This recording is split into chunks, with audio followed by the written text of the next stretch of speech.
I'm fascinated by human beings and the science of human behaviour, and I think it illuminates a lot about stuff about my life and about all our lives and what we try to do. So very brief this morning, I want to deal with something which I think is a tiny, tiny thing which has huge import in all our lives and in our abilities to spread our ideas and our practices, and in explaining why people do the weird shit that they do.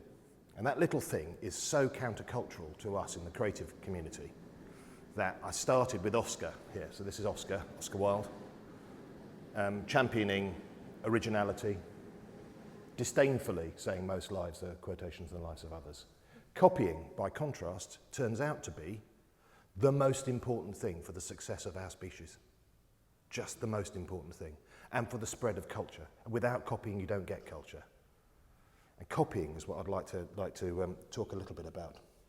A great guy, and back in the 70s, a great guy at Princeton, Andy Meltzoff, this is him with the fro, did these great experiments, which are sort of baby gurning experiments. And he basically took infants as young as 42 minutes old. God knows what the parents were doing. Allowing him access, I know. Social services, call them now. And took these infants and made faces at them. And had his assistants observe what they responded to. Did the same thing did again and again and again with human infants with different cultures and different racial backgrounds, and with other species, other apes. What he discovered is that humans copy from just about the moment they're 42 minutes old. They copy better. They carry on copying. And recent work in South Africa and Australia, cross-cultural work, which includes, for example, Kalahari Bushmen, shows that humans go on copying as infants, even when there's no purpose. So monkeys and apes stop copying when they realise there's no food involved or there's no sort of benefit to them in any obvious way. Humans go on copying. If you've got kids, or you spend time with kids, you'll know this is the truth, right? We do it all the time. We do it subconsciously. One of the things that denotes and signals our great discomfort with people who are suffering from mental health problems of all sorts is when they don't respond to us by mirroring our own behaviour. It seems to be so powerfully part of ourselves, but something, as I've suggested, that we really despise. Of course, when we get to puberty, it all changes, doesn't it? We become self-determining agents who make decisions on our own, independent of other people.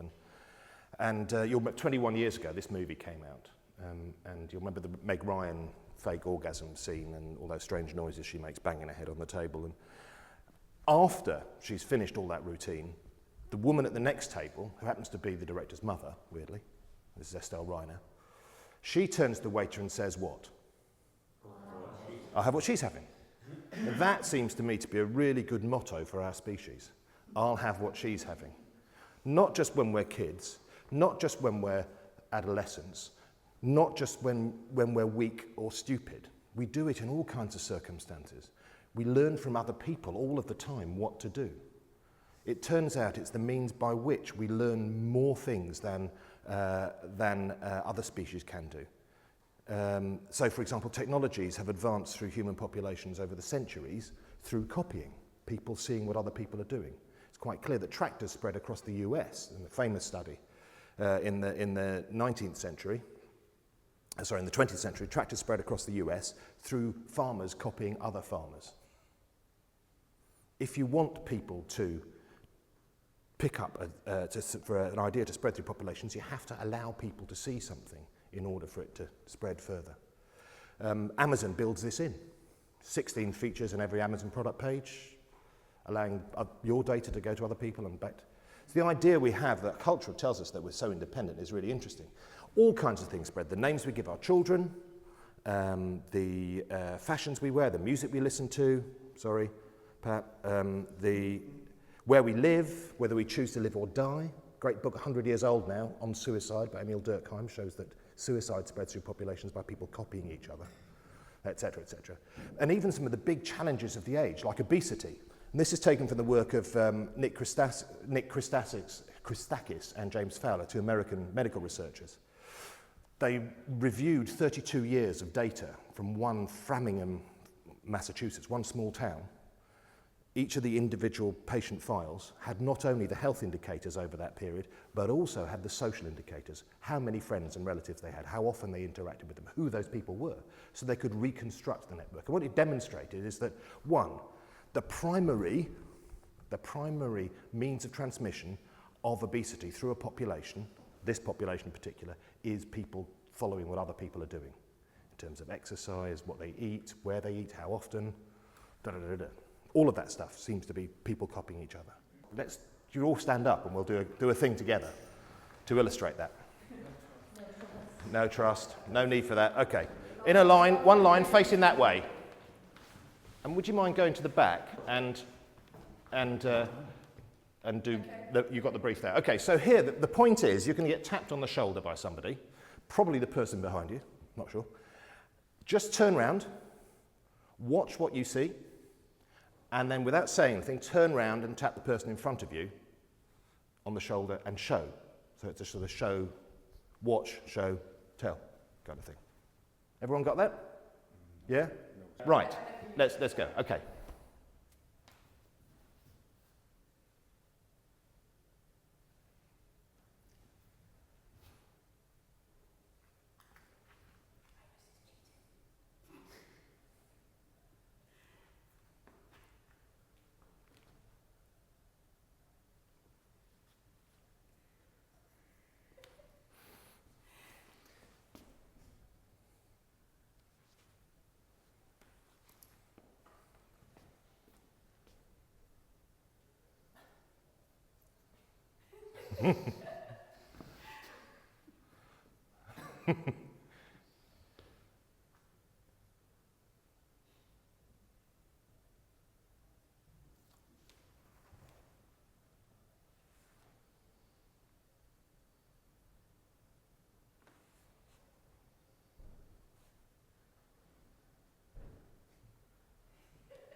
Okay, stop there. Right, so there were 3 or so kind of gestures. Sometimes it became 4, sometimes it became 3. Just if you all just take one step back, could you just come here and show what you did, what you saw, sorry.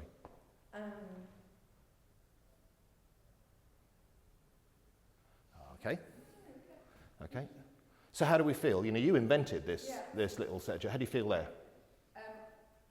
It's the wrong order, and we sort of lost one's content. Yeah, got it So wrong. I Wrong. started with this, and then that, and then this. Yeah. So about there, or there, not sure which one, there was something different happening. Yeah. So what did you see? I saw.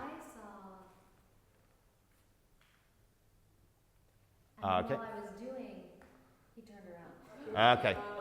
Then he turned back. Yeah.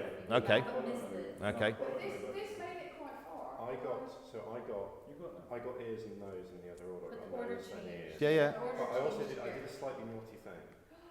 Or rather, I was worried about, which I didn't notice, which was I had been standing all the time with my hands folded, and I didn't pace it right. So actually, after I did this, I then went back to my neutral pose, and Paul then properly folded his arms when he... Well, that's really interesting, because the first 3 gestures I think I copied, folding the hands was completely unintentional. So the thing was, I didn't leave enough time to make it that was clear. unconscious. If that was mimicry, that was unconscious mimicry. Yep.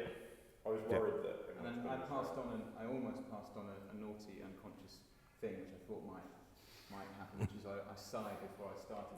And I thought, oh shit, he's going to take that. Okay, so quite often when we make something, we want to spread it through a population, people get it wrong. And it's bloody annoying when they get it wrong. It's like, you know, when people get the words of a song wrong, it's just snap. That's what I wrote. No, well, I think so. It comes in at that point. No, I think that's absolutely right. And the point of this game really is to illustrate that whilst copying something we do naturally, the mistakes in copying are the things that generate lots of innovation. And, you know, for me, the creation started there, but continued all the way through to the end.